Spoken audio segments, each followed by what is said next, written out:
1982년 법으로 금지되면서 택시 시장에서 모습을 감췄던 합승이 40년 만에 합법화된다고 해요. 오늘 서울시는 지난해 7월 개정된 택시발전법에 따라 내일부터 택시 동승 서비스가 합법적으로 이뤄지게 됐다고 전했는데요. 1970년대 흔했던 택시 합승은 대부분 운전자가 요금 수입을 늘리기 위해 승객의 의사와 상관없이 마음대로 다른 승객을 함께 태우는 시기였다고 해요. 이로 인해 차량이 자주 정차하고 요금 산정 시비가 끊이지 않는 등 문제가 커지자 1982년 법으로 금지됐는데요. 내일부터 시행되는 합승 서비스의 경우 동승의 선택권은 택시 기사가 아닌 시민이 갖는다고 합니다. 이번에 개정된 법을 통해 동승을 원하는 시민은 합승 택시 플랫폼 반반 택시를 이용해 동승 호출을 선택할 수 있게 되는데요. 해당 앱을 통해 택시를 이용 중이던 승객 중 이동 경로가 유사한 승객을 자동으로 매칭해준다고 합니다. 요금 역시 이용 거리에 비례해 자동으로 산정되는데요. 뿐만 아니라 모르는 사람과의 탑승으로 인한 불안감과 범죄에 노출되기 쉽다는 안전상의 문제를 검증하기 위해 실명으로만 앱에 가입할 수 있도록 했는데요. 합승을 같은 성별의 승객만 허용했고 본인 명의의 신용카드만 결제 수단으로 등록해 사용하게 했습니다. 서울시는 한정된 택시 자원을 효율적으로 사용할 수 있어 심야 승차난 등 문제를 해결하고 승객 편의도 높이는 효과를 거둘 것이라고 기대했는데요.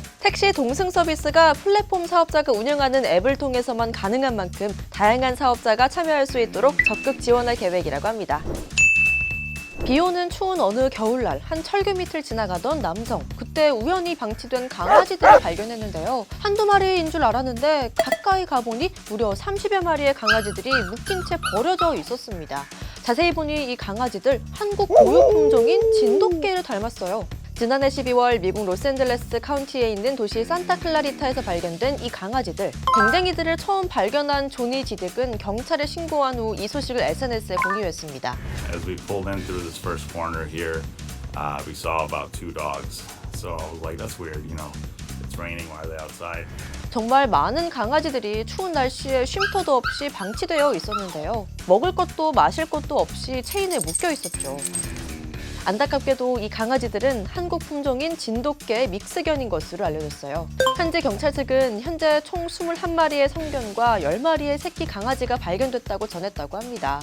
다행히 며칠 후 강아지들은 모두 무사히 구조될 수 있었어요. 이들은 현재 로스앤젤레스 카운티 동물보호소 등 인근 보호소로 옮겨졌다고 하고요. 또 이 사건과 관련해 용의자로 추정되는 40대 남성을 동물학대 혐의로 체포했다고 하네요.